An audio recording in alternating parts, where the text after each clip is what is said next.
Ya está conmigo Felipe Vega de la Cuadra también esperándome en la plataforma. Yo tenía un corte que hacer, pero ¿te parece, doña Produ, si vamos directo con Felipe? Vamos directo con Felipe, que ya tenemos 3 minutos de atraso y Felipe ya está listo. De una. Don Felipe Vega de la Cuadra, qué lindo verlo, queridísimo amigo. Don Fernando Ampuero, ¿cómo vas, amigo? Aquí con preocupaciones, con alertas, con cosas que entiendo, con cosas que no entiendo, con cosas que pienso que entiendo al mediodía y ya para la noche me doy cuenta de que entendí mal. Vea, hermano, no se preocupe, pero tampoco se despreocupe. Eso decía. No, sabes que yo creo que estamos viviendo un síndrome interesante que se llama el síndrome de los idiotas con iniciativa. Que acuérdate tú, en todo gobierno, en Carondelet está lleno de idiotas con iniciativa. Gente que sale con las iniciativas más disparatadas. El problema está en el gobernante. Si el gobernante les cree y les hace caso, o tiene la discriminación necesaria para decir, oye, eso no hay que hacer. Claro. Yo puedo tener a mi amigo idiota, pero lo tengo en la parcela que corresponde a los idiotas. Pues no es que le doy, no es que les doy cancha. Y el viernes de chupa te matas de risa con él, con las idioteces que dice. Pero no puede ser que que corras como gobierno. Porque a mí como candidato me importa un pito lo que hagan. No. A mí me interesa lo que hace el gobierno, lo que hace el presidente, porque eso tiene efectos nefastos sobre la realidad y la vida del país. Entonces, si un idiota con iniciativa te plantea falsear una reunión con Donald Trump para convencerles a la partida de imbéciles que consideran que somos todos los ecuatorianos de que voten por ti, entonces el presidente comete un error garrafal al hacer caso a ese tipo de cosas, ¿no? Porque se pone en un predicamento terrible. Claro, le convencerá y el coro de áulicos le dirá que está muy bien, que todo ha sido maravilloso, pero colando la realidad, te das cuenta que ha sido un paso en falso terrible. Tratar de engañar a las personas con una reunión que no hubo, ¿no? Ahora, más allá de cuánto se vaya podido conseguir, porque si el presidente decía, oiga, he sido invitado a una cena con Donald Trump, la gente iba a decir, oye, está muy bien que el presidente afiance sus lazos con el principal socio comercial. El asunto es que se regresa de esa cuestión que se vendió como una vía para conseguir concreciones en materia de seguridad con un he's gonna think on that, ¿no?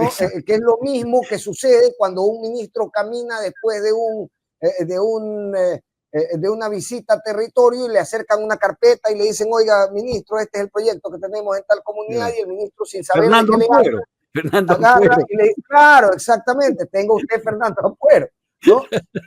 Y dice, ya, me pasarán un informe sobre eso, I'm gonna think on that, pero no mucho más de eso. No más.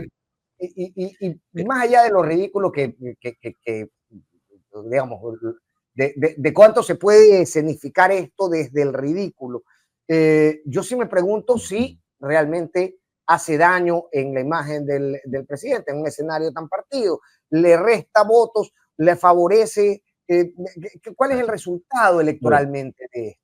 Para valorar eso, Fernando, creo que hay que hurgar un poco más en el fondo del asunto. La pregunta que a mí me ha surgido es, ¿esta es una estrategia de campaña en la cual el señor Noboa quiere solamente engañar a los votantes para que digan, ay, qué bien se lleva con el presidente norteamericano y por lo tanto tenemos esperanza de seguridad en el Ecuador? ¿O hay algo más de fondo que tratan de solventar con esta aparición forzosa en Mar-a-Lago y con todo el aparataje publicitario que han armado alrededor de eso, inclusive buscando una reunión con Donald Trump a través de un lobista al que le pagan $165,000? A mí me da la impresión, Fernando, y hurgando ya con nariz de viejo administrador y de analista político, me da la impresión que está sucediendo una de las cosas que es detestable para los Estados Unidos. Los Estados Unidos tienen varias cuestiones de doble moral, ¿no?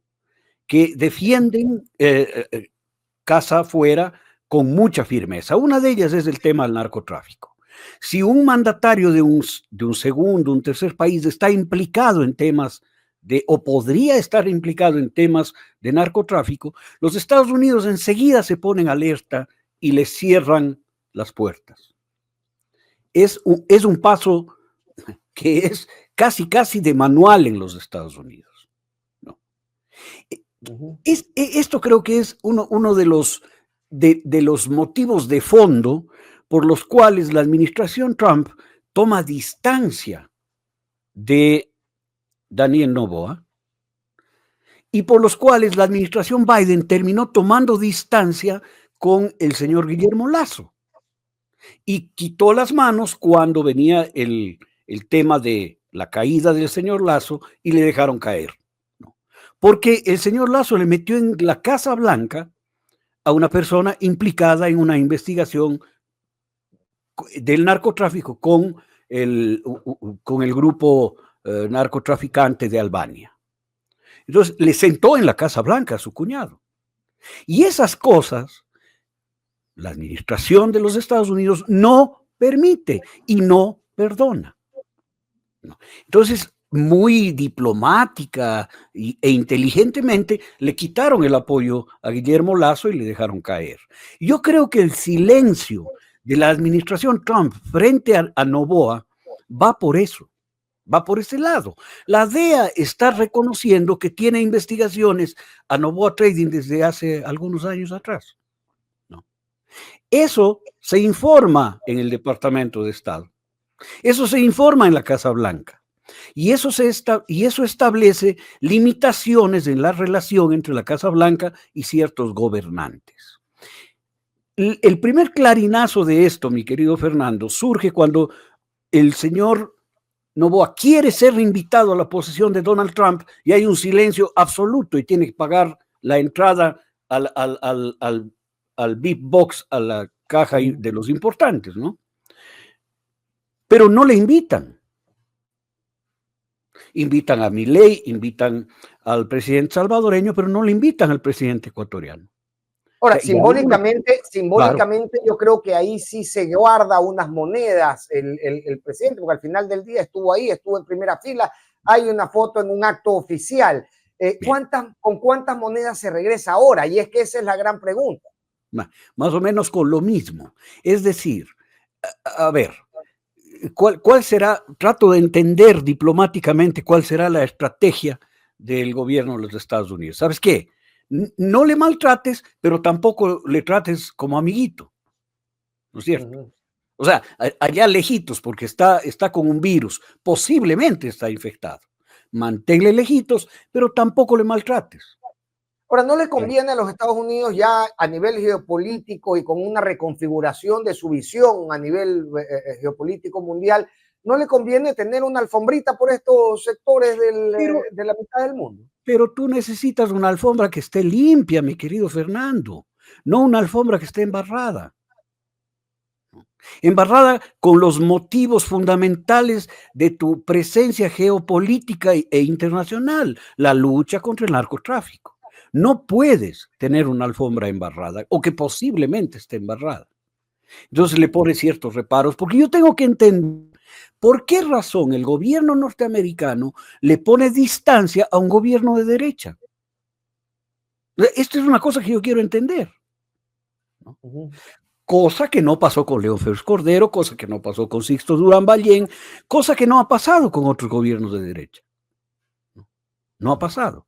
¿Por qué le pone frenos? Esa es mi pregunta, porque Trump es loco. No, Trump no es loco.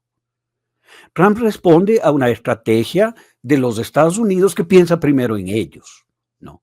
Que hay beneficios para los Estados Unidos con un gobierno así, sí, pero ¿cuál es el costo de manejarse con un gobierno así? Hay dos temas que son tabúes en los Estados Unidos. El uno es que la justicia es autónoma.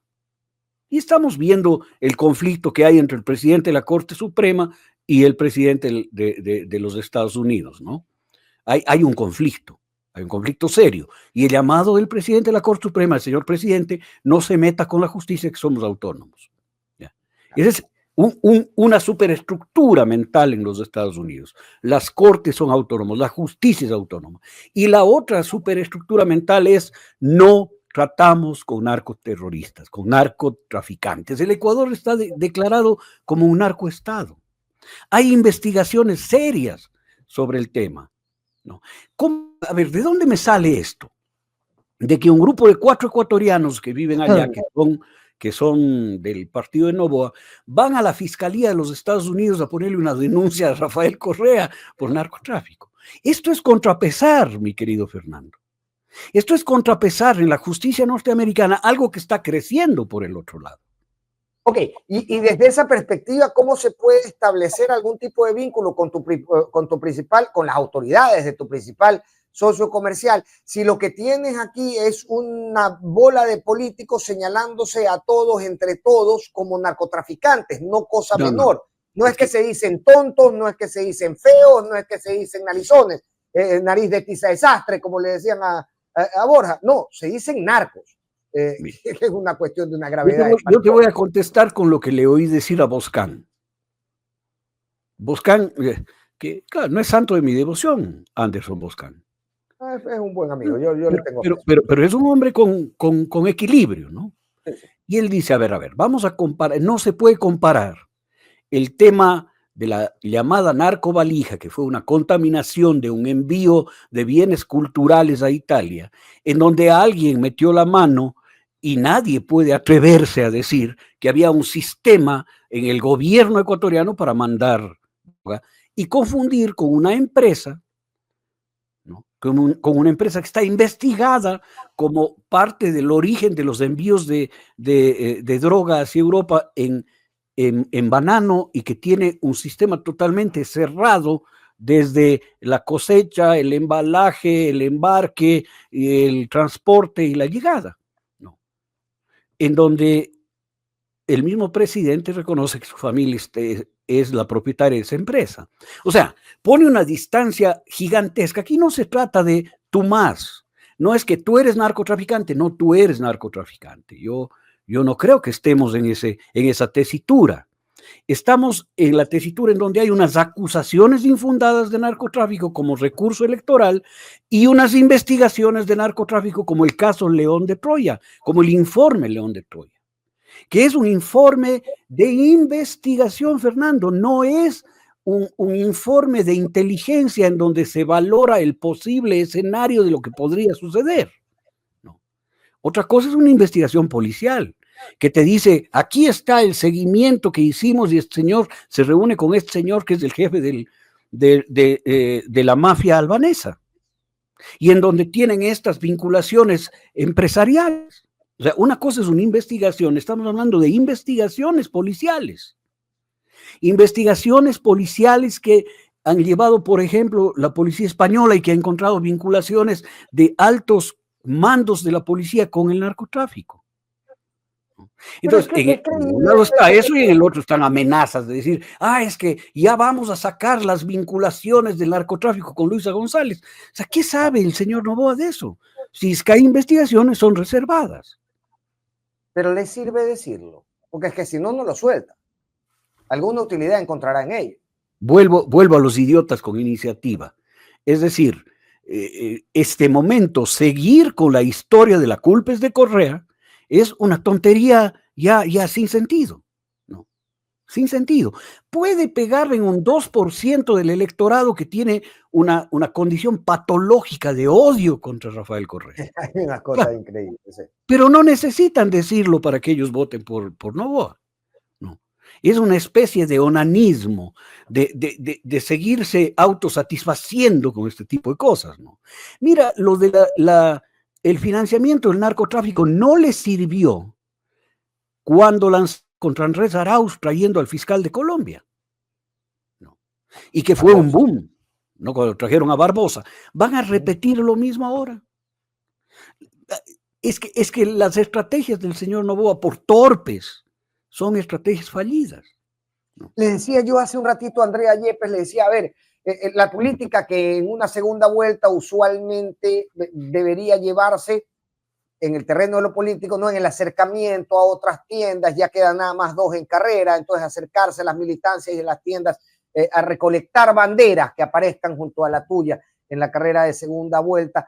Y le decía yo, Andrea, mira, aquí hay un fantasma presente en todas las elecciones últimas, que es una gran fuerza política y que no tiene ni rostro, ni camiseta, ni bandera, que es este anticorreísmo y la forma de impulsar mediante otros métodos ajenos a la política la candidatura que se oponga al correísmo. Felipe, juega esto, juegan los medios, juegan los poderes. ¿Y qué tanto se puede hoy por hoy identificar eso como un factor de crecimiento o de sostenimiento de Daniel Noboa en su campaña? Así como me dices, desde la propia campaña están saliendo ideas que más bien resultan petardo, pero se lo sostiene, no deja que se desborde, está completamente empaquetado, si se puede, por estas fuerzas. Correcto, porque esto no es ni mecánico, ni automático, ni instantáneo. A ver, se construye a lo largo de 8 años o más, 10, 12 años, se construye una posición anticorreísta. Bien, porque la estrategia del enemigo, en esta fenomenología del superhéroe y el archienemigo, ¿no?, que es la que se ha aplicado en el Ecuador, el archienemigo unifica todo un espectro de voluntades. Pasó, y yo voy a recordar cosas que yo las viví. Pasó en la época de Roldós, que Roldós estaba en el peor momento de adscripción pública, cuando hubo el problema de Paquilla, ¿no?, de la guerra en Machinaza, Mayaicu y todos los demás. Acuérdate tú que muere Jaime Roldós yendo el 24 de mayo a la frontera a recordar lo que había vivido el Ecuador en esa época. Estaba en su peor momento de adscripción política, Roldós, pero la agresión que vivió el Ecuador nos puso ante el enemigo peruano y todo el Ecuador nos unimos. Yo me acuerdo haber visto a los dirigentes de la FEU, que hacían protestas constantes, salir a inscribirse como voluntarios para ir a la guerra. ¿Cierto? El enemigo unifica, Fernando. Crear un enemigo unifica. Entonces, el correísmo generó eso, el anticorreísmo generó eso, ¿no? Tener un enemigo terrible, narcotraficante, asesino, que le mató al pobre Fernando Villavicencio y al general Gabela y al periodista, ¿no?, a todo el mundo, asesino, criminal, horrible, Lex Luthor, ¿no? Eso unificó a un gran sector y permitió los gobiernos que hemos tenido. Pero la teoría, esta teoría de poner un enemigo ficticio se va erosionando cuando el enemigo no es real. Se va erosionando. Y los prosélitos de esta fe negativa en contra del enemigo se van desgranando, diciendo, no, oye, pero se alimenta esta teoría permanentemente, ¿no? O sea, al final del día, ayer nada más hemos visto un reportaje de Teleamazonas realmente vergonzoso desde la propia construcción del reportaje, en la que en un reportaje sin sentido se busca inferir al final, porque realmente todo el sentido que uno puede encontrarle a esto como reporte de prensa es el deseo de la periodista Catalina García de inferir que Augusto Verduga tiene algo que ver en el asesinato de su asesor Jimmy Ruiz. Pero se va alimentando esta visión, se va alimentando, se van colocando monedas permanentemente en este chanchito que no deja de recibir todo el tiempo una monedita más, un alimento más, un impulso más. Bien, esto es, ¿se alimenta o se sostiene? Se evita el descalabro de esta fenomenología del enemigo. Yo digo fenomenología porque es muy compleja, hay muchísimas cosas que juegan en este tema, no solo los medios de comunicación, hasta el púlpito juega aquí, ¿no es cierto? hasta las creencias religiosas juegan aquí, hasta las calumnias, todo juega, es una fenomenología todo esto, pero que se les va desmoronando. Se les desmorona el momento que Luisa González en esta primera vuelta obtiene el 44% de la votación y supera en 10% la votación de la Revolución Ciudadana, la votación dura. La interpretación que hace Santiago Basabe es un poco extrema, pero está por la vía correcta. Es decir, hay un 10% de esta gente que estaba en el clivaje correísmo-anticorreísmo que ya se decantó en contra de la teoría del enemigo, ¿no? Se decantó en contra de la teoría del enemigo. Digo, me están engañando. ¿Debes darme la congestión, o sencillamente no me sirve? Claro, no me sirve. ¿Acompaña la digestión o no? Claro, no tiene no sirve, me estás mintiendo. Me estás mintiendo. Aquí hay un cuco que no existe, un demonio que no existe. La historia del pastor mentiroso, porque es cosas arquetípicas, hay que mirarlas, Fernando. Viene el lobo y todo el mundo se asusta.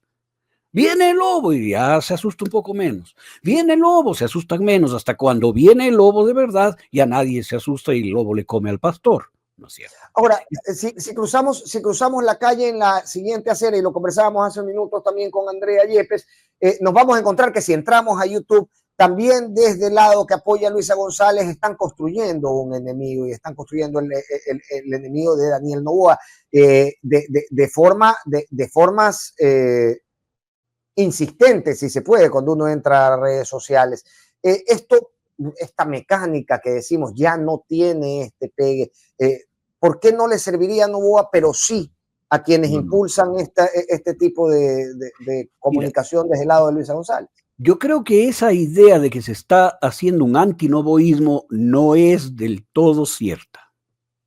No es del todo cierta. Pero si entras si 9 de cada, o digamos, si 5 de cada 10 publicidades son en redes sociales son no Noboa, ni sé qué cosa, Noboa es mentiroso, Noboa... Eso es un recurso. Eso es un recurso para confrontar. Es lo mismo que habrá hecho el Perú con los ecuatorianos en la guerra de Paquicha o en el Cenepa. Es decir, también nos declararon enemigos. Ese juego va a haber en esta fenomenología.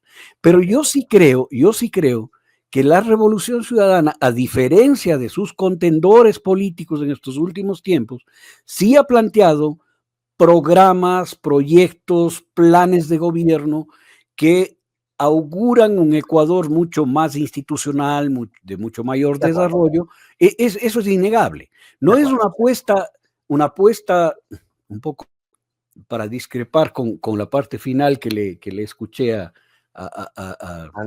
Andrea Yepes. No son dos iguales peleando por igual, no. Y ahí ya lo que hay que hacer es que se decante la gente por uno de los dos para que no haya guerra. No, aquí hay un accidente de la democracia, ¿no? Buscando de todas formas mantenerse en un poder desinstitucional que afecta, que mantiene violencia, que mantiene círculos de corrupción, que apuesta al aprovechamiento de los bienes del Estado, y un proyecto político que trata de salvar la institucionalidad, que trata de administrar para la gente. Con esto no estoy planteando bueno y malo, solo estoy planteando dos visiones sobre la política, que quiere decir que no son dos visiones iguales, que se están enfrentando en una pelea de placeras y con perdón de las vendedoras de los mercados a las cuales le tengo especialísimo cariño, ¿no? Pero no es una pelea barrio bajera esta, ¿no?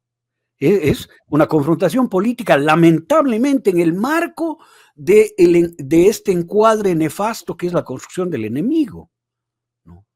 Que es un viejo encuadre. Esto no es nuevo, ni es solo ecuatoriano.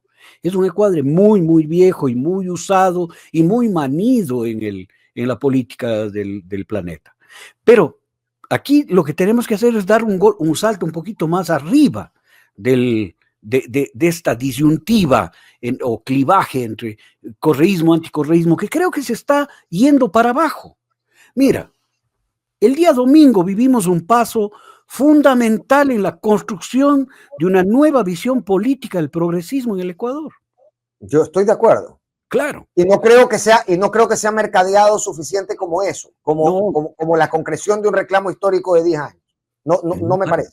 Es más, además no es un acuerdo de 25 puntos planteados el día domingo.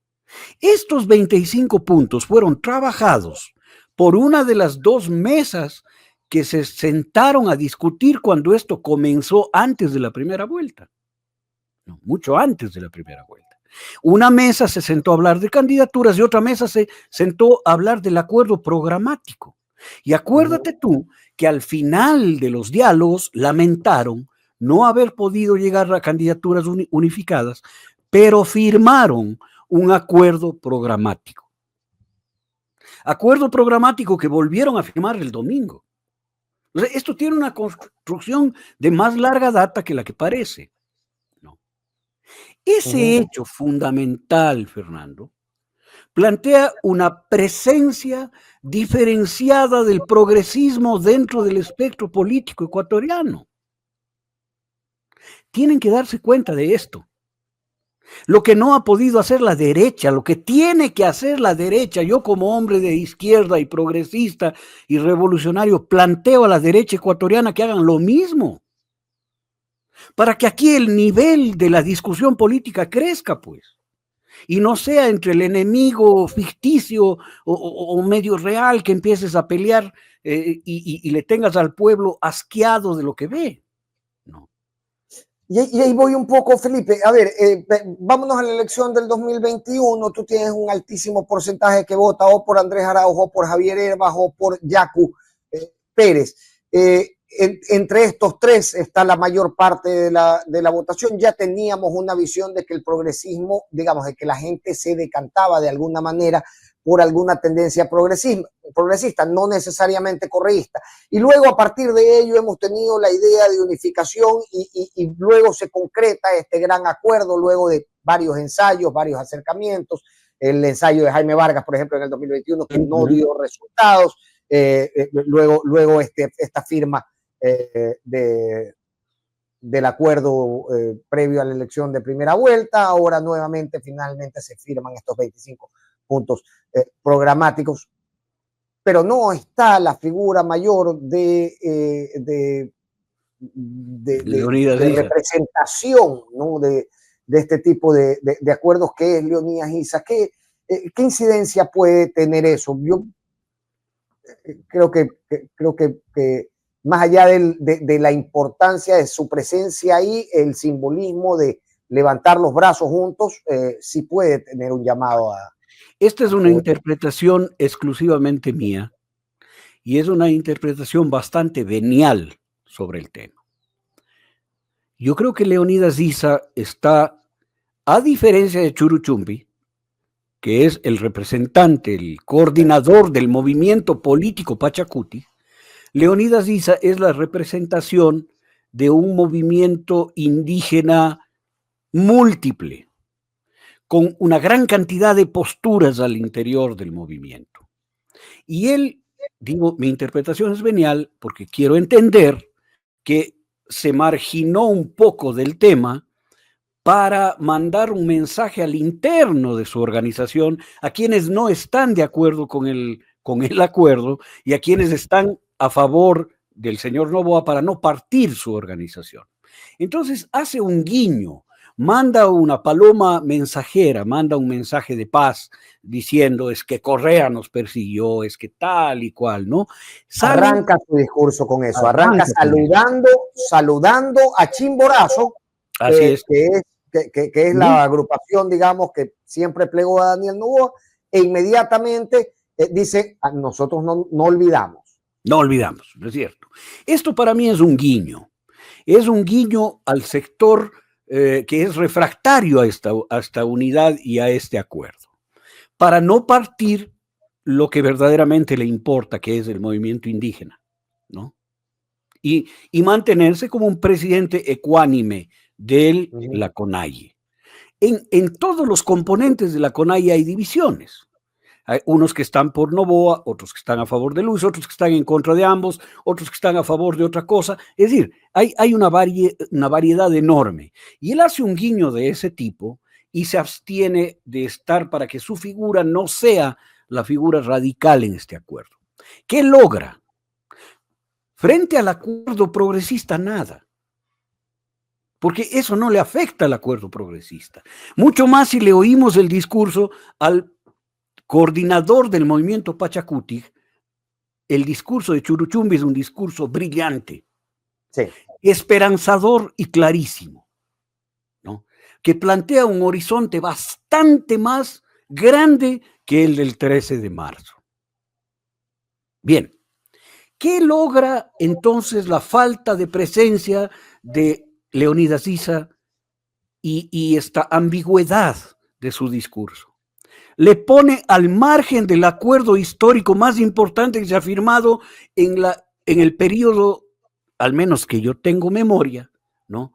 Del final, mitad del siglo pasado y porque tal vez el único acuerdo de este tipo que tuvo presencia en el Ecuador fue la gloriosa del 45, ¿no? Es decir, en el medio siglo anterior y en los 25 años, en el cuarto de este siglo, en 3/4 de siglo, no ha habido una convergencia tan importante como esta. Y el señor Issa se pone al margen, se baja del carro de la historia. Perdóname. Y eso le da otro realce a Guillermo Churuchumbi y le abre otro. Guillermo Churuchumbi ocupa históricamente, porque como dice la canción de Pablo Milanés, la historia lleva su carro y a muchos nos montará. Por encima pasará de aquel que quiera negarlo. Lamentablemente, el tren de la historia avanzó el domingo. Y lamentablemente un dirigente de la calidad, de la categoría de Leonidas Issa, por hacer un guiño a los sectores internos del movimiento indígena, no se subió al tren. Un tren que formó él mismo, que alentó él mismo, que empujó él mismo, que enganchó él mismo. Pero hay este rato una gran figura que es Guillermo Churuchumbi. Y déjame decirte que Guillermo Churuchumbi va a ocupar en el futuro los espacios políticos de representación del movimiento indígena. Esto es el rol que le correspondía, sigue siendo la representación del brazo político. De alguna manera, creo que las expectativas estaban puestas sobre Issa por la cantidad no sé, de atención que genera su imagen, pero el rol le corresponde al director de la organización política, ese Churuchumbi. Ahora, y aquí viene digamos, el aterrizaje de todo esto que se ha firmado. Es posible, durante mucho tiempo las líneas rojas estaban marcadas justamente en aquello que ahora se firma como acuerdo. Claro. Es posible que las dos organizaciones políticas caminen de lado, tomados de la mano, por el medio de esa línea roja sin confrontarse entre ellos. Es que no tienen, no son líneas, no es una camisa de fuerza, no son líneas rojas que forzan a una de las organizaciones políticas. Es plataforma de el movimiento de la Revolución Ciudadana lo que está en esas 25 líneas. Tan es así que Luisa González de Tizán va a Cuenca y de Cuenca va al páramo a decir, este páramo no se toca, y camina por el páramo y se mete en el agua. No. Es decir, el mensaje de Luisa González es muy potente, empieza dando cumplimiento a lo primero que está entre esos 25 puntos, lo más cercano, ¿no? Correcto. Entonces, y debería tener importancia.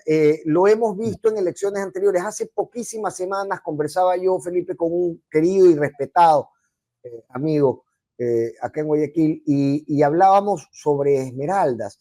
Y creo yo ya en este punto que equivocadamente le decía, oye, esta generación no deja pasar el derrame de 25,000 barriles, sino como una cuestión realmente escandalosa en los intereses que ha manifestado esta generación joven de votantes, intereses digamos, los intereses alrededor del cuidado del ambiente.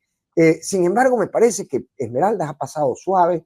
¿Qué efecto tiene que Luisa salga hoy a defender las fuentes de agua?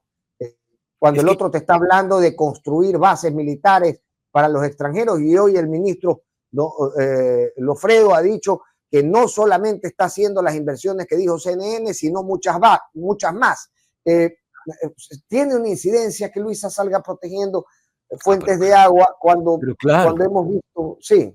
Pero claro que sí, porque esto zanja una discusión que se ha mantenido como real, en donde la revolución ciudadana está por el extractivismo y misericordia, ¿no? Y, bueno, de alguna manera ha concesionado el territorio ecuatoriano a muchísimas empresas mineras, ¿no? Y cuando Luisa González y Andrés Arauz hablan, y muchos miembros de la Revolución Ciudadana hablan de una moratoria minera y de una auditoría minera, estás dando la razón a una vieja lucha de sectores progresistas del Ecuador que estaban alejados de la Revolución Ciudadana por esa discusión. Entonces, es muy importante esta cosa simbólica de Luisa, porque demuestra una implicación directa con la estupidez de la minería irreflexiva en el Ecuador, y que tiene una gran cantidad de bemoles que no los vamos a analizar este rato, ¿no? Desde la minería ilegal, desde las contaminaciones por la pequeña minería hasta la concesión de grandes proyectos mineros a cielo abierto, todo esto, que tiene que entrar en una moratoria y que tiene que ser auditado. Mira, esto es un mensaje muy fuerte y es más que un mensaje, es la demostración de un compromiso con una política pública frente a la minería. ¿Por qué Esmeraldas entonces parece pasar de agache? Esmeraldas es otro tema, ¿no es cierto? Es otro tema. En donde hay una catástrofe, vamos a plantearla así, que afecta a 500,000 de personas, que mata 3 ríos, en la cual mueren infinidad de especies de animales y plantas, ¿no? Y que convierte en una tragedia ecológica y una tragedia humana a una provincia, o a gran parte de una provincia. Ahí, ¿a quién miras los ojos? ¿Quién es culpable de eso? Entonces sale la idea del atentado, ¿no es cierto? Que realmente cumple dos roles según mi mirada, Fernando. La primer objetivo es atacar a la Revolución Ciudadana, ¿no? Para liberarse de las responsabilidades propias, y la segunda es abrir una puerta para que no haya pagos de la empresa aseguradora que debería cubrirlos, porque de lo que yo he visto documentos, esto estaba asegurado por la empresa de los Goldbaum, ¿no? Y tenía una cláusula en donde indemnizaban por atentados. Si hubiese un atentado en el Sote, también habían indemnizaciones. El señor Noboa, en venganza con su ex esposa, hace dar por terminado el contrato con la aseguradora de los Goldbaum, y contratan a una aseguradora que no tengo idea qué será, no sé, ya voy a llamar, ojalá no me conteste el ordeño. No, el ordeño, buenas tardes. Entonces, seguro es el ordeño. Entonces, esta nueva póliza no reconoce indemnizaciones en caso de sabotaje. Indemnizaciones que significaban más de $200 millones para las personas afectadas por daño civil. No. Entonces, no cubre en caso de sabotaje. Y lo primero que sale a decir la ministra es que es un sabotaje. Entonces, yo de empresa aseguradora le digo, señora ministra, usted dijo esto, aquí no hay sabotaje, aquí hay sabotaje, por lo tanto yo no cubro, la póliza no le cubre. ¿Quién gana ahí? La compañía aseguradora. ¿No es cierto? Claro. ¿No es cierto? Sencillo. Sencillísimo. Entonces, tal vez el objetivo fundamental es ese. Y de paso... Pero hablo también de quien lo recibe desde acá, ¿no? O sea, yo esperaba que esto fuera un escándalo nacional. Son 25,000 barriles de petróleo derramados y yo no le doy tampoco esa dimensión hoy por hoy. No creo que ha tenido el impacto que yo esperaba y que creo que debería tener esta frente ecológica. Porque hay una cosa que se llama la voz autorizada, la voz con credenciales. Si yo salgo a hablar de tragedias ecológicas, la gente me oye y dice, ¿qué sabe él de eso? Pero si los Estados Unidos dicen algo, eso es otra cosa, ¿no? Eso es otra cosa. Sin embargo, yo no les he oído decir nada. Y no les estoy acusando a ellos. Estoy diciendo que los que han levantado la lucha ecológica y la defensa de la ecología en el Ecuador han quedado callados ante esto. En la eventualidad de pensar que van a encubrir al alcalde de Quito, que es que ha sido el que ha dinamitado o ha hecho caer la montaña. Claro. O sea, ya. Y al no haber una voz autorizada con credenciales para levantar una protesta muy seria frente a lo de Esmeraldas, pasa de agache. No importa ni siquiera en Esmeraldas, en donde este rato la votación del señor Noboa debería ser 0. No pasa en Cuenca y en el Azuay luego de que se lleva no solo Selec de Cuenca, sino la empresa Emelao. Claro, Emelaustro, que era la empresa eléctrica regional Centro-Sur y antes era Electrocuenca. Y de la pésima gestión en los incendios del Cajas. Claro. O sea, no, y eso no le afecta al votante cuencano y al votante azuayo y al votante de Cañar y al de Morona Santiago, porque son cosas como que están desconectadas, como que hace falta esa voz autorizada, esa voz con credenciales que pueda conectar las dos cosas. Yo no le acuso al votante, el votante está en otro patín.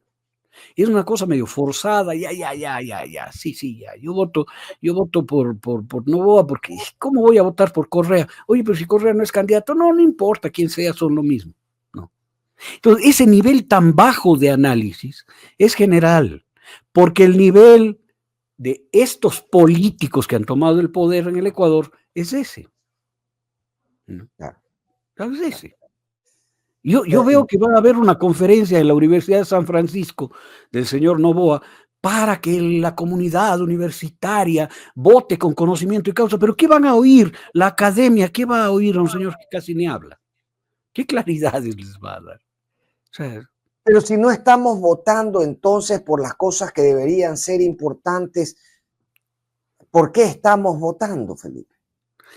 Estamos votando por este juego de la fenomenología del enemigo que te digo, en donde apelan a tus mejores sentimientos para que frenes al otro, a tu honestidad, a tu transparencia, a tu rechazo al narcotráfico, a tu rechazo a la violencia, porque todos los males le endilgan al enemigo. Esto lo ha hecho la fe y la religión durante milenios, al acusarle al diablo que no ha matado a nadie. Según leía yo algo, decía, oye, yo no he matado a nadie, Dios ha mandado las pestes, Dios ha mandado las inundaciones, los terremotos, yo no he matado a nadie, pero el malo soy yo. Una cosa medio de meme, ¿no? Esta cosa del enemigo funciona en la psiquis humana, pero tenemos que irnos saliendo a medida que vamos reconociendo la realidad como posible de interpretar, pues, ¿no? O sea, aquí hay una cosa clarísima. Si un animal tiene piel de gato, ojos de gato, bigotes de gato, dientes de gato, uñas de gato, camina como gato y hace miau, es un gato. No, así de sencillo. Y no es el gato de Schrödinger que puede estar o no en la caja. Puede estar o no, puede ser o no ser gato, puede estar vivo o estar muerto. Claro. No es el de Schrödinger. Este es un gato real. Entonces, si tú ves que en el Ecuador la violencia sigue creciendo, los asesinatos siguen creciendo, la impunidad sigue creciendo desde fechas exactas que sabemos. Entonces, tienes que saber que todo eso sucede por lo que estamos viviendo en la política, no por lo que dejó de hacer o hizo hace 20 años una persona. No. Cuando uno toma las mediciones y ve temas como el que acabas de mencionar, como la seguridad, como una de las preocupaciones más profundas del pueblo ecuatoriano, pero lo cierto es que ha dejado de escandalizarnos, Felipe. Los titulares y esto lo conversábamos en nuestra última charla, los titulares que hace solo unos años atrás podían ponernos los pelos de punta, hoy llenan las 4 primeras páginas del periódico y uno los pasa para irse al tema político. ¿Cómo evalúas la gestión que se está proponiendo en seguridad? Ya te decía, el ministro se revela en CNN que no se sabe con qué partida alguien levantaría un edificio de dormitorios para militares extranjeros, pero se está haciendo y ha sido revelado. El ministro redobla la apuesta diciendo, oigan, no solamente ese edificio de dormitorios, sino que estamos haciendo más inversiones para cuando vengan los militares extranjeros. El ministro Reinberg luchando con que alguien le haga caso para terminar o para apagar la señal de los celulares en la penitenciaría. Y sin embargo, esto sigue siendo una apuesta primordial, el tema de seguridad, en el que achacan a Luisa González el hecho de estar a favor de la inseguridad, ¿no? Ella está a favor de la delincuencia, ella está a favor de las mafias. Esto se lo dice en cada entrevista. Hoy lo repitió el presidente de la República, además en la entrevista en Radio Sucesos. Sigue rindiendo del mismo modo el tema de seguridad cuando, como te digo, ya llega un momento en que ni siquiera los más cruentos titulares parecen espantarnos. Oye, con lo que yo empecé esta conversación los días con iniciativa. A ver, hermano. Las Fuerzas Armadas del Ecuador, nuestras Fuerzas Armadas, nuestros militares cholitos, no tienen dónde vivir. No hay programas de vivienda fiscal. Ojalá este Reinberg me oiga, hermano, para que se den cuenta. Nuestros chapitas, nuestra policía no tiene dónde vivir. Le mandan al policía que es, no sé, que es de Tungurahua, le mandan a operar en Quevedo. Y llega a Quevedo con su familia y no tiene dónde vivir porque no hay vivienda fiscal. No hay habitaciones para ellos. Él no tiene dónde poner a su familia y tiene que alquilar. Y tiene que alquilar quién sabe dónde, donde viven los delincuentes. Y tiene pánico de dejar a su familia ahí porque le pueden matar a su familia los delincuentes. Entonces tiene que hacerse de la vista gorda y tiene que permitirles actuar a los vacunadores. Eso no sabe el ministro Reinberg, ¿no? Que cuando les dan el pase no tienen dónde llegar porque no hay programas de vivienda fiscal, no hay dormitorios para nuestro personal. Y está construyendo dormitorios para los gringos. Que se me vaya para la mierda, hermano. Perdóname. Yo de presidente oyendo una cosa así le mando de un patazo por la ventana de Carondelet, hermano. Pero ¿cómo se le ocurre construir para los militares gringos que vendrán? Carajo, construye para tus chapas y tus militares de aquí del Ecuador, que no tienen dónde dormir. Esto es la idiotez que se ha implantado en el Ecuador, pero ¿sabes qué? Como estamos en el fenómeno del enemigo, es que vienen a enfrentar el correísmo, ¿no es cierto? Entonces le pasan por alto y hay una gran cantidad de comunicadores de la prensa hegemónica que le aplauden este tipo de cosas. Pero yo preguntaría, si estos supieran, los sargentos, los cabos, los tenientes, los capitanes, los soldados, los policías de tropa o los oficiales inferiores, ¿no? Que están haciendo edificios de dormitorios para una fuerza militar extranjera que va a venir y ellos no tienen dónde dormir, hermano. Y duermen en carpas, perdóname, en los patios de los cuarteles duermen en carpas. Pero no les va a hervir la sangre con eso. Y este ministro sale a decir como la gran cosa. Claro. Tú no tienes idea lo que me causó, si ahora repetirlo me enferma, me enardece. Lo que yo dije, casi pateo la televisión, hermano. Porque yo sé, pues, cómo viven los policías y cómo viven los militares en el Ecuador, ¿no? Y que aquí se venga a hacer gala de este tipo de cosas. O sea, es gente absolutamente desconectada, pues, hermano. Y a esos policías y a esos militares les exigen que te quiten el celular, que te controlen acá, que se paren a cuidar la puerta de una cárcel, que le cuiden al señor Vera, que le cuiden al... Oye, es gente que está harta, hermano. Ayer veía un grupo de militares trepándose a babucha, trepándose encima del otro para arrancar una publicidad de Luisa González, un cartelón. Les mandan a hacer eso. ¿Quién sabe si ellos en el fondo se llevan un cartelito a su casa, hermano? ¿No? Pero les mandan a hacer ese tipo de cosas. Les tienen molestos, porque les tienen haciendo las peores actividades para las que no están. Y les tratan mal. Y les dan chalecos de cartón y les dan cascos inútiles, ¿no? Y les compran elementos como carpas y cosas así que no les sirven. Pero es para hacer negocio y ganar ellos con empresas que están prohibidas de contratar. Es decir, todo un escenario. No sabe la tropa, ¿no? Las tropas perciben cuando quienes están a la cabeza tienen como su prioridad hacer negocios y no proveerlo de aquellos que necesitan, ¿no? Eso se respira, aunque no se diga. Claro, es que tú tienes un militar o un policía parado, pues, en la puerta, oyendo y viendo, pues, hermano. Ven quién entra, ven quién sale, ven con quién se besan y a quién odian, y a quién prohíben. Ellos entienden si no son tontos. Son gente callada, obediente, pero que tienen percepciones muy cercanas de la realidad. Y después cuando te sale a la prensa las posiciones de Fuerzas Armadas frente a la adquisición de chalecos y cascos, ¿de dónde sale eso? ¿De dónde sale? De ahí mismo, de adentro, de gente que está harta de este tipo de cosas, ¿no? Entonces, o es una mentira descomunal que hizo el ministro para decir, estamos ya preparados para hacer la base, porque todo el mundo va a decir, oh, la base de Manta, llegó Superman, qué bueno. No es cierto, el Ecuador ya no dice eso. Hay un sector que le dirá, pero el Ecuador entero no dice eso.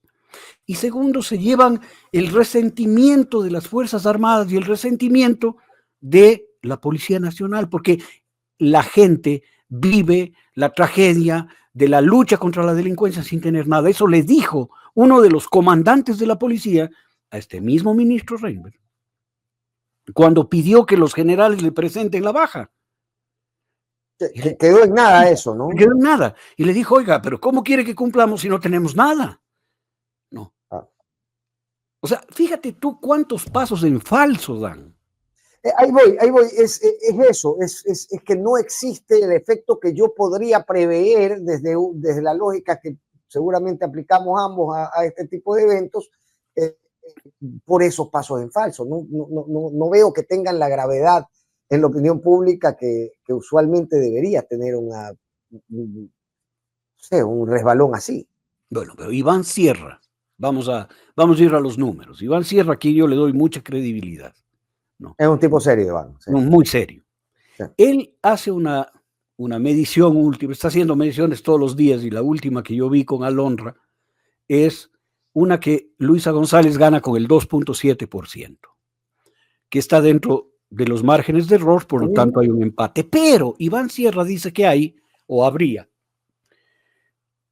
10.5, casi 11% de votos indecisos. 10.5. Ese 10.5% que son... Es altísimo, Felipe, porque... es 1.500.000 votos. Eso quisiera, pero eso querría decir que de los votos que quedan flotando, la mayor parte aún no se ha decidido por ninguno de los dos. Exacto. ¿Por qué no hay decisión? Número uno, porque no votarían por Noboa, pero no se resuelven a votar por Luisa, o no se resolvían. ¿Por qué razón? Porque pueden ser del sector que votó por Noboa, pero que ahora no quiere votar por él.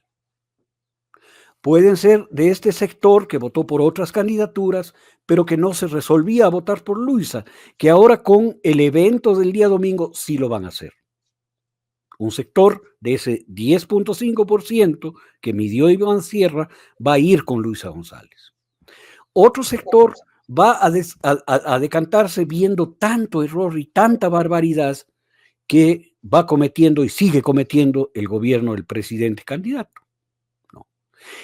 Y hace una pregunta Iván Sierra que es importante y dice, ¿quién ganó el debate? Les pregunta a este segmento del 10.5%. Porque en las encuestas a veces estos elementos que no son evidentes son los que te dan las mejores pistas, ¿no es cierto? Claro. Entonces pregunta, ¿quién ganó el debate? 44% o 46% dice Luisa González. Que esa ahí es una pista. Es decir, a mí me gusta más Luisa González que Daniel Noboa.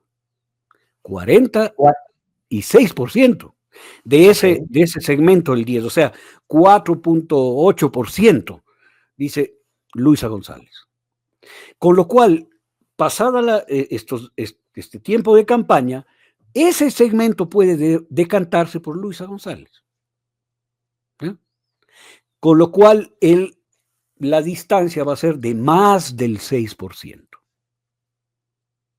Felipe, recuerdo con mucha claridad una pregunta que yo te hacía en la última vez que conversábamos. Yo te decía por qué ambas, mencionábamos dos historias de superación, si se puede, del rol de mujer. Yo mencionaba la de Luisa González, historia de sacrificio, 20 años de estudio, logra posicionarse, y luego mencionábamos la de Lavinia Balbonesi, golpe de suerte, encuentra a su pareja, termina representando el éxito que muchas personas desean.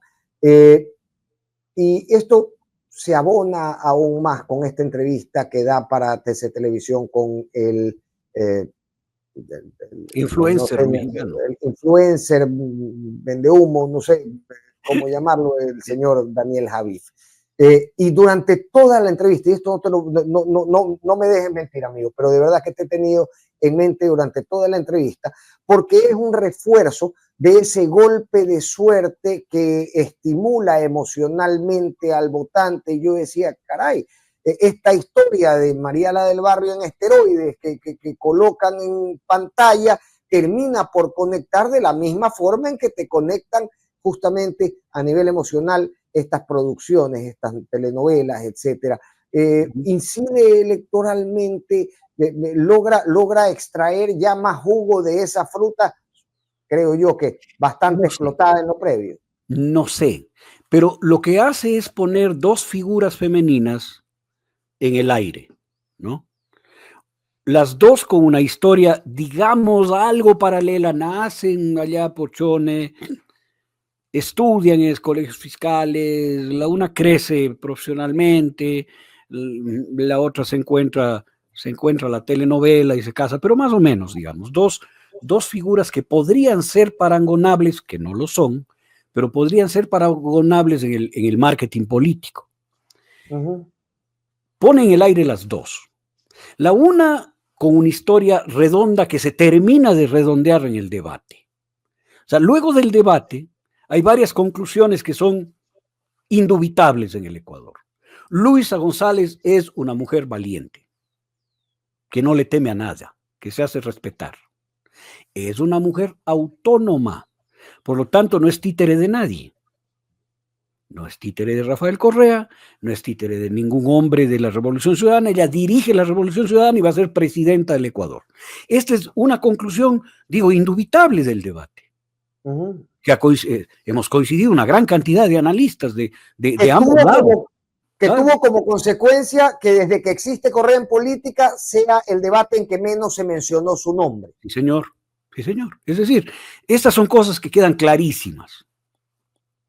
En el otro lado, después de la entrevista, quedan claras varias cosas. Un afán de Lavinia de decir que lo más grande del mundo es su esposo. Y al mismo tiempo decir que ella tiene miedo a equivocarse, ¿no? Entonces, ahí hay una contradicción básica. Si yo vivo en el paraíso, ¿por qué tengo miedo? ¿Por qué vivo con miedo? ¿Por qué vivo con miedo? ¿No? Número uno. Número dos, ella refuerza su papel de madre y no su papel de activista social, de activista ideológica. No. lo que sí hace Luisa, ¿no es cierto? Y Luisa reivindica también su papel de madre. Dice, soy madre de 2 hijas y los he criado y son una maravilla, y el uno le manda flores, no diciendo, mamá, aquí estoy, yo estoy contigo y te amo, ¿no es cierto? ¿Ya? Entonces, son 2 figuras que la una crece y la otra se mengua. Porque además, así entre líneas, dicen cosas que son muy significativas para un psicólogo. Que son las cosas que leemos cuando hay terapia de pareja, mi querido Fernando. Como por ejemplo los apodos, la forma de trato.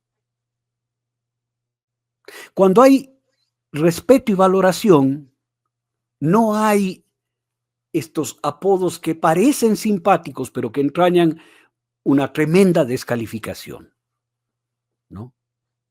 Jamón, pingüino, trailera, ¿no? Son apodos que entrañan una agresión, una descalificación. Tú me dirás, pero ¿por qué te metes en la vida privada de ellos? Porque no es privada, porque la ponen en el ambiente público. Ahora, tomar estos términos que son, digamos, que son usados para descalificar y trasladarlos a la escena del cariño de pareja, es algo común, ¿no? No, pero va en marcos, Por ejemplo, tú le dices gordita. O sea, mi gordita, mi cholita, mi gordita, mi flaquita, mi chinita, mi negrita, no. Pero no le dices mi jamón. Calas.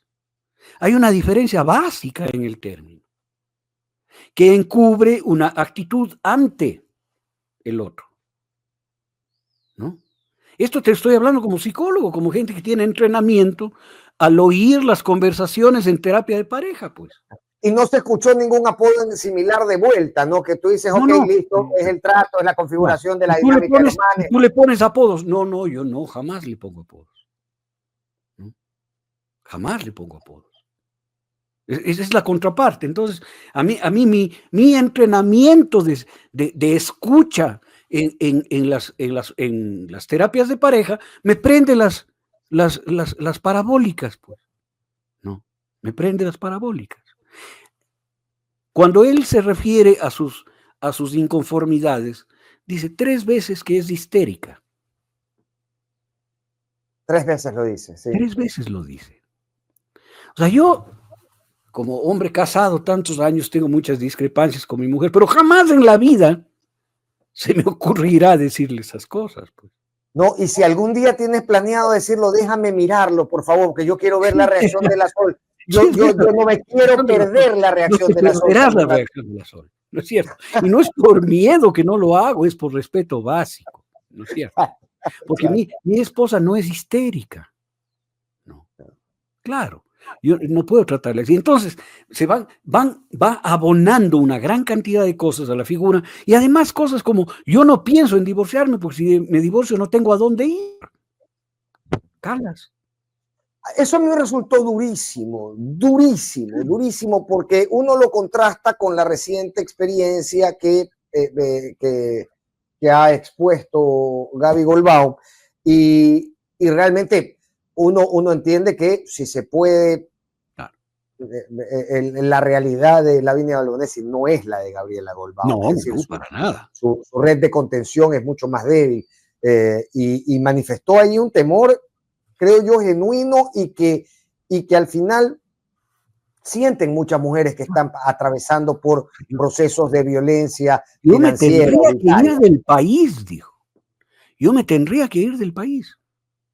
O sea, oye, eso, te digo, en terapia de pareja para mí me prendía todas las alertas. Ahora, me dirán, oye, qué mal que estás haciendo en meterte ahí. No me estoy metiendo en la vida de ellos. Lo que estoy diciendo es que una mujer que plantean como un contrapeso estratégico en una campaña electoral frente a Luisa González está totalmente menguada frente a la imagen que Luisa González tiene. Entonces ella queda más como víctima de las circunstancias, una mujer que vive en el filo de la navaja frente a una mujer dueña de sí misma y dueña de su destino. Entonces no es un peso que le pueda afectar en la votación a Luisa. Para nada. Yo realmente, a ver, cuando hablo de esta entrevista no me siento en un terreno cómodo justamente porque me parece que son temas que no deberían tratarse en programas como estos, pero al final fue expuesta en televisión nacional. Con un objetivo político. En un escenario electoral, ¿no? Que nos lleva al final a tener que conversar de eso, pero nuevamente iba la pregunta, Lavinia sigue siendo el capital político poderoso, el más poderoso se puede que tiene hoy por hoy el presidente de la República y la han puesto en juego. ¿Tiene un efecto? Sabes que yo creo que están cambiando el capital político femenino y le están sacando más a su mamá. Sí, ¿no? Sí, de acuerdo. Porque se dieron cuenta que Lavinia tiene un límite en sí misma, ¿no? Y no por ella, es una chica, entiendo que es inteligente, que es capaz, todo lo que quieras, yo no le quito ningún mérito, pero ya en el juego político, en el juego del marketing electoral, no tiene el poder suficiente para darle réditos a Noboa. Es más, todo lo que ya podía aportar, ya lo aportó.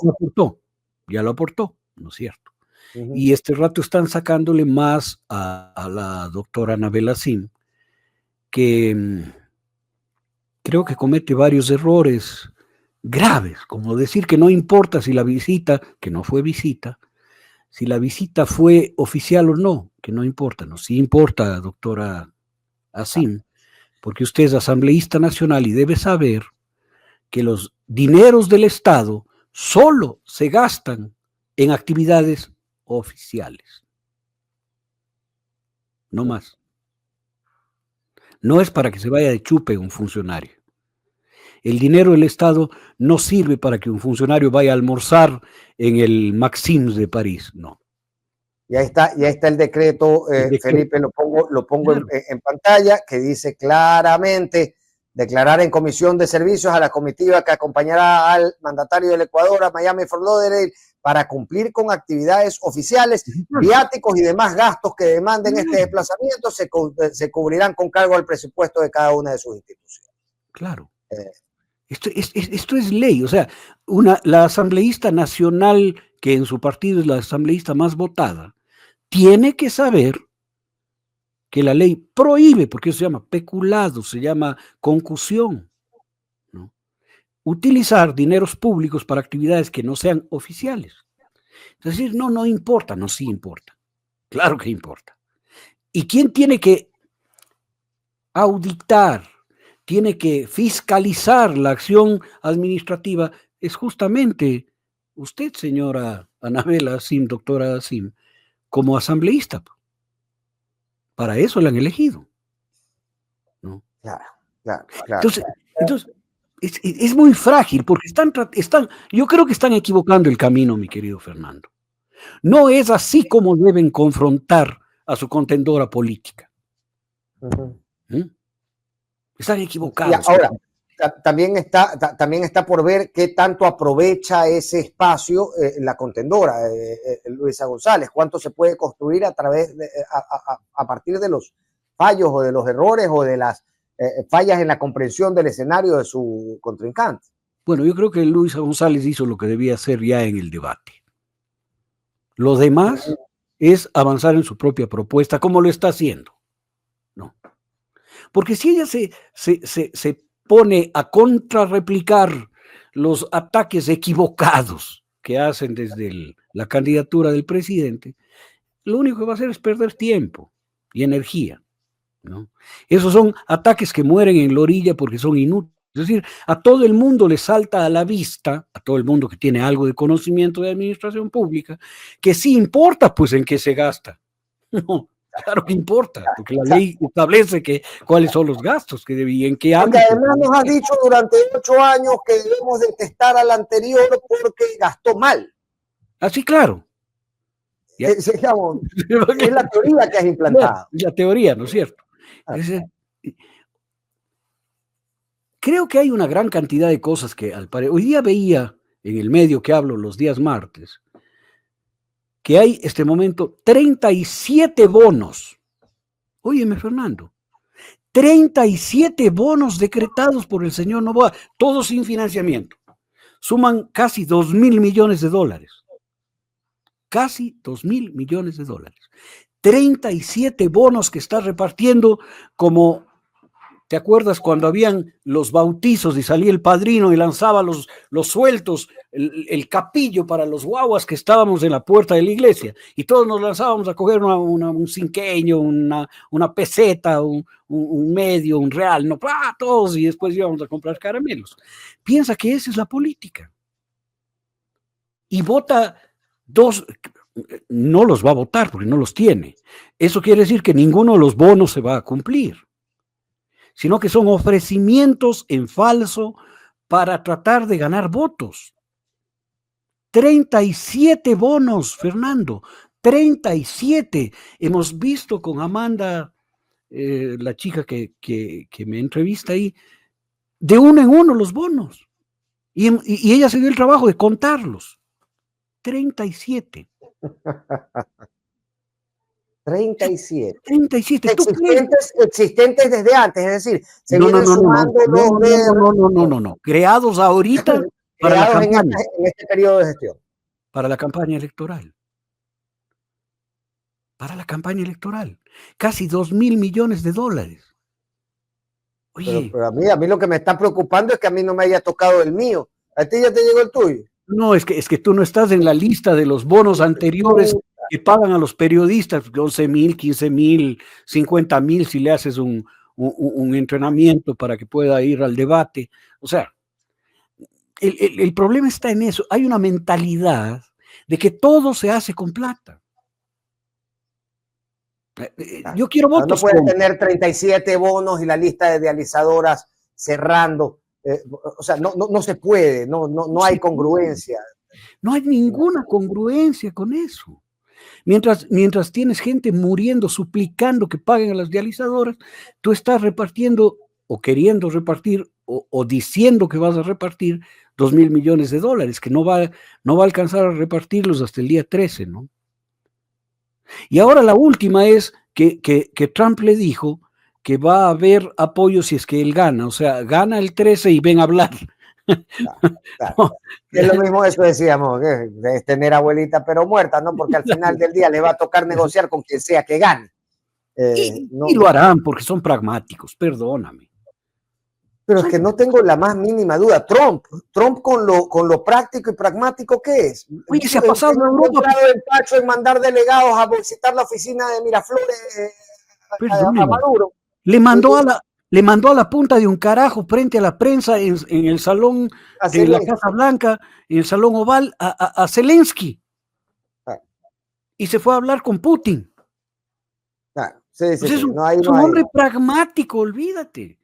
Y Europa patalea y les dijo, ¿saben qué? ¿Quieren hablar conmigo? Hablen con mi mano, compren armas y defiéndanse ustedes en la OTAN, que yo no voy a estar ahí. Es un hombre que cerró los aportes de USAID. Es pragmático. Entonces, yo tengo menos miedo de lo que pueda hacer el señor Trump. Tengo más miedo de los círculos perversos de la delincuencia organizada en el Ecuador. De verdad. Lo que pueden hacer en contubernio con ellos, por la desesperación en la que están. ¿No? Eso nos pone... ¿Gastaron todos los cartuchos en ese sentido, Felipe? Ya para irnos despidiendo. No. ¿Quedan cartuchos en la carabina todavía? Claro, pero otro tipo de cartuchos. O sea, ahora le quedará Fito, ahora le queda, por ejemplo, el cartucho infame de sacar a un delincuente de baja monta que le encontraron con proyectiles en la mano y que dicen que es alias el Momo, que es el que mató a los 4 niños, cuando el abogado de derechos humanos demuestra que el señor estaba preso en esos días, ¿no? Y dice él, el abogado, que lo que pasa es que iban ya a implicar a un teniente coronel. ¿Te refieres a Fernando Bastías del Comité Permanente de Derechos Humanos? Sí. Dice, iban a implicar ya a un teniente coronel en el hecho brutal del asesinato brutal de estos 4 niños y sacan de la chistera un falso positivo, ¿no?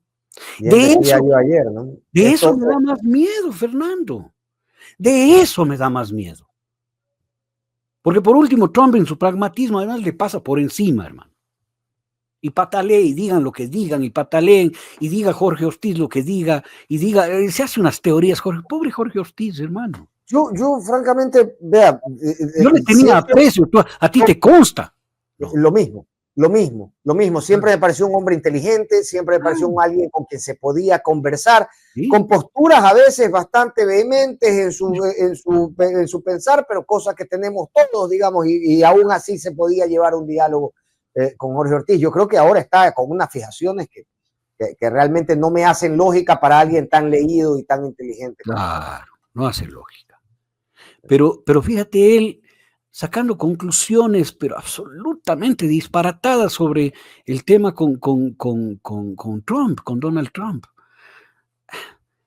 que son penosas porque que alguien en el barrio, hermano, tomando una cerveza, sentada en Noguchi, hermano, en la calle Noguchi, diga unas cosas y bueno, la pasas, es el pan al barrio. Claro, incluso ahí hace la previa, ¿no? Estás sentado en la java, ya te pegaste en el cebollado, estás en los Noguchi Letamendi, ya. Ya. Claro, y haces así, y le dices a tu pana, tripea esto.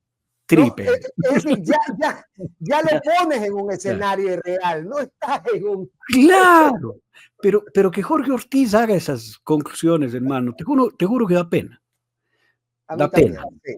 Sí, o sea, francamente tengo otra imagen de él y lo que he visto yo en también. Los últimos días. Yo prefiero quedarme con la otra imagen que tengo de él y por eso me niego a oír lo que dicen, ¿no?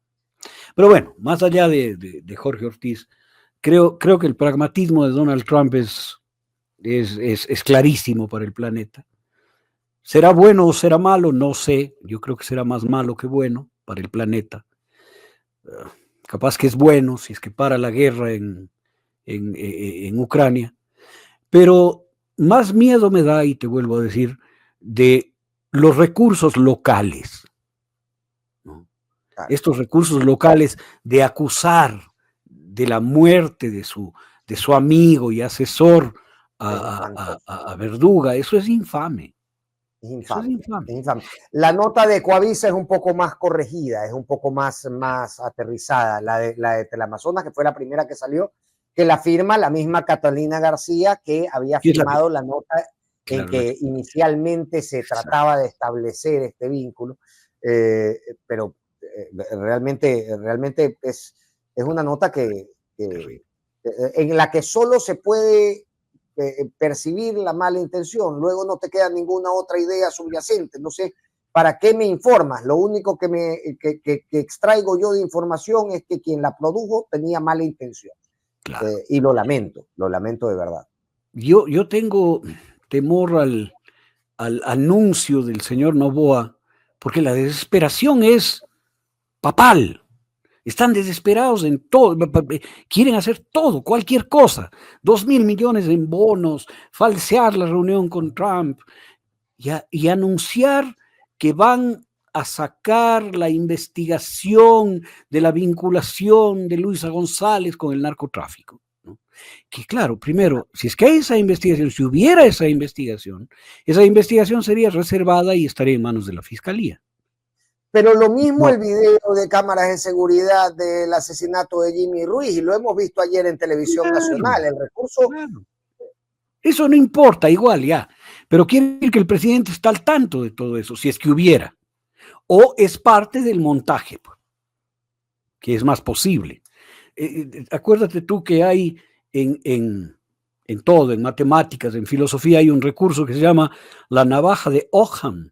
William Occam era un filósofo británico ya de la Baja Edad Media, cerca de terminar la Edad Media, que él planteó que la explicación más posible es la más sencilla.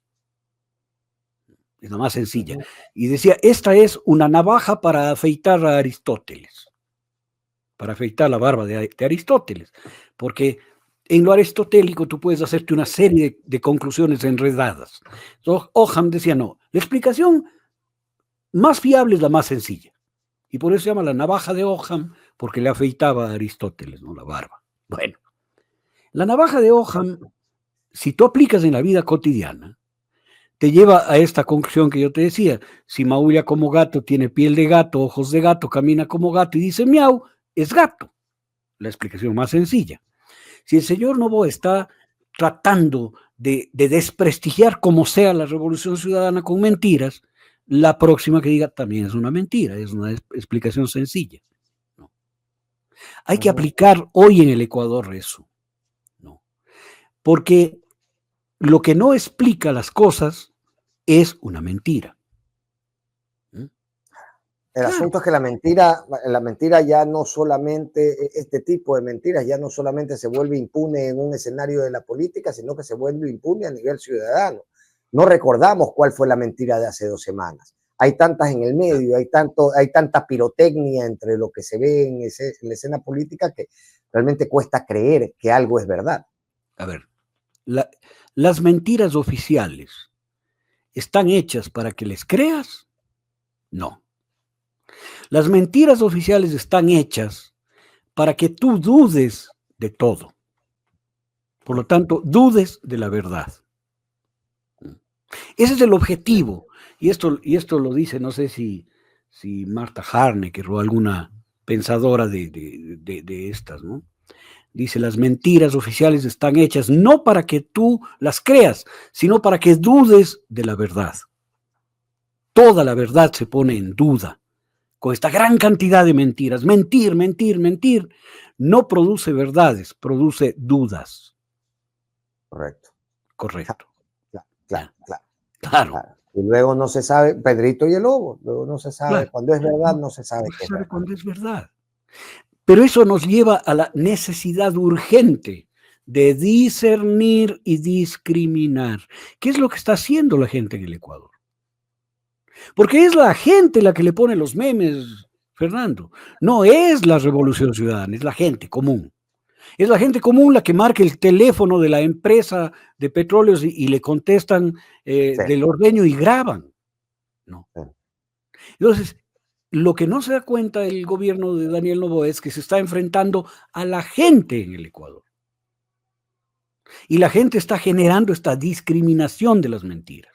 Por eso se le cae lo del oleoducto, por eso se le cae lo del Campo Sacha, por eso se le cae lo de la tala del manglar en el estero Oloncito, como se llame, ¿no? Por eso se le va cayendo todo, por eso se le cae el tema con Progen, por eso se le cae la barcaza turca, por eso se le cae el viaje de supuestamente reunión. Además, a un lugar que yo no fuera, mi querido hermano. Yo me negaría a ir a Mar-a-Lago, porque fue el centro de prostitución infantil, como acaban de sacar una serie de noticias de los Estados Unidos, en donde Epstein prostituía niñas allí. ¿No? Allí, en ese resort, en Mar-a-Lago. Entonces, como que me daría un poco de repelús irme, ¿no? Bueno, es el pueblo el que está sacando todas estas cosas y haciéndole caer en su propia trampa. El pueblo está aplicando la navaja de Occam. Está diciendo, oye, ¿esto es verdad o no? Que es un fenómeno político, sí, pero es un fenómeno global. Ya no crees lo que ves por el uso de la inteligencia artificial. Este rato tú ves algo y dices, ¿será verdad? ¿No? Claro, es eso. Y miras a ver si la boca se mueve naturalmente y si tienen los gestos en el video, porque realmente, vamos, al menos nosotros que tenemos la responsabilidad de al menos saber que lo que estamos poniendo en pantalla es real, tenemos esa obligación y tenemos que entrenar el ojo para estos nuevos desafíos, no queda de otro. Entonces, ojalá en esta nueva sociedad que se viene para el mundo, la mentira ya no sea rentable. Porque se vuelve banal. Con la inteligencia artificial la mentira se vuelve banal. ¿No? Y es uno de los grandes méritos de la inteligencia artificial. Acabo de ver un video, es el mensaje de Donald Trump. Oye, yo lo abrí con mucha seriedad y le han puesto a un cantante flamenco, la voz de un cantante cómo me reí. Sí, señor. Mano, sí, señor. Sí. Brillante. Sí, brillante, sí. Pero ya te pone ante las posibilidades de tergiversar la verdad. Y la mentira se vuelve banal. Y la verdad se vuelve un bien estimable. ¿No? Un bien estimable. Como que, fíjate que estamos hablando de anticipación en este programa. ¿No? La gente común y corriente va a estimar más la verdad. Y eso no se da cuenta el señor Noboa y su equipo de genios. No. Claro. Adquiere, digamos, incluso hasta por ley de oferta y demanda, adquiere un nuevo valor, la verdad. Sí, señor. Sí, claro, señor. Cuando lo que tienes es gente deseosa de conocer qué pasa en medio de un mar de información, de una información falsa, aquella que es real se vuelve mucho más valiosa. Se vuelve mucho más valiosa. Entonces, yo sí pienso, y esto vale una reflexión en voz alta contigo como comunicadores, ¿no? De esta nueva forma, porque es muy novedosa esta de la comunicación digital, ¿no? Un poco la apuesta es empezar a apostarle mucho más a la verdad que al desmontaje de las mentiras, ¿no? Yo al menos voy a entrar en esa línea, te digo. ¿No? Yo creo que es la línea sensata, Felipe, porque creo que la otra supone un desgaste permanente, porque el tiempo ya no te lo dan tú y tus verdades y tus convicciones, sino cuántas mentiras propongan sobre ti. Y otorgas el control de los tiempos de tus reacciones al rival que está mintiendo sobre ti. Entonces, asegurarte en tus verdades es la respuesta sensata a esa realidad. Es lo sensato, ¿no? Es lo sensato. Mira, acabo de ver una cosa hermosa. Todo el mundo está poniendo ahora estas fotografías tratadas al estilo de estudios Ghibli, ¿no? Sí. Todo el mundo, ¿no? Y salió una cosa de Miyazaki, que yo le tengo una admiración, pero casi mística a Miyazaki, ¿no? Que se opuso radicalmente a la inteligencia artificial, siempre. Y exigía a los animadores que dibujen, que hagan a mano, sin recursos tecnológicos, toda la producción de estudios Ghibli. Y ahora, contradictoriamente, está extendida en el mundo esta cosa de volverse como los estudios Ghibli. Y yo me puse a pensar, muy tentado por la admiración que tengo a la obra de Miyazaki, ¿no?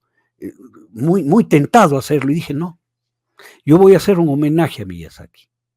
Yo no me voy a hacer fotos con inteligencia artificial. Si es que algún día hago, que alguien me dibuje, ¿no? ¿Ya? Pero fíjate, la contradicción invade hasta el pensamiento básico del creador de los estudios Ghibli. Claro. Y la verdad de Miyazaki, lo que él pensaba o piensa, no sé si ya murió, creo que no. El homenaje a él debería ser un poco poner un freno a ese uso falsario de su creación, ¿no? Pero estas son las nuevas discusiones éticas, mi querido Fernando, que tenemos que tener. Increíble. Y da para traer carne por décadas de aquí en adelante. Querido Felipe, mi abrazo inmenso, siempre. Y tú sabes que esto puede durar 5 horas más si es que nos estamos. Bueno, pero yo te tengo una botella de tequila guardada, una botella además del tequila más fino que hay, ya, el más fino. Te voy a dar pistas. La botella es hueca al centro y tiene una flor de cristal azul. ¡Qué lindo!